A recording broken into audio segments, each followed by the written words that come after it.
it. This is why memorizing a boring equation is hard, but remembering that song you sang as a teenager that made you feel all those feels, that's easy. So how do you make science just as memorable as music? That's the problem Mark has spent 15 years obsessing over. And after breaking down dozens of his videos, I think it all comes down to 3 simple techniques. The first trick up his sleeve is, once you click on a video, he never gives you a reason to leave.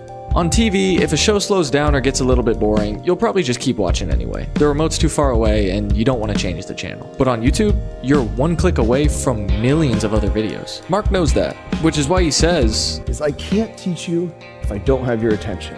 If a moment isn't making you laugh, building suspense, or pushing the story forward, it's gone.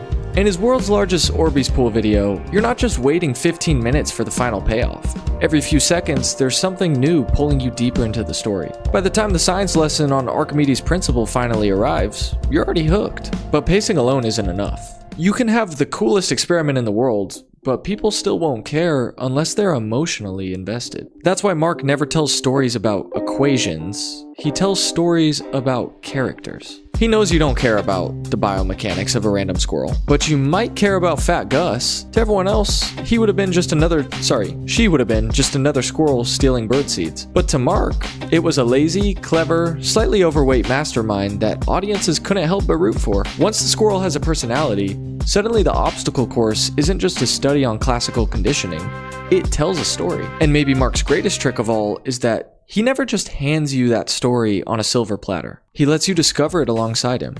He calls it Jenga storytelling. At the beginning of a video, he'll show you the ending, not to spoil it, but to make a promise. Then, he'll rewind the clock. Even though you know how the video is gonna end, you stay because you're curious how he got there. As Mark puts it, everyone knows that the Jenga tower is eventually gonna fall, but the fun part is watching it wobble. And that's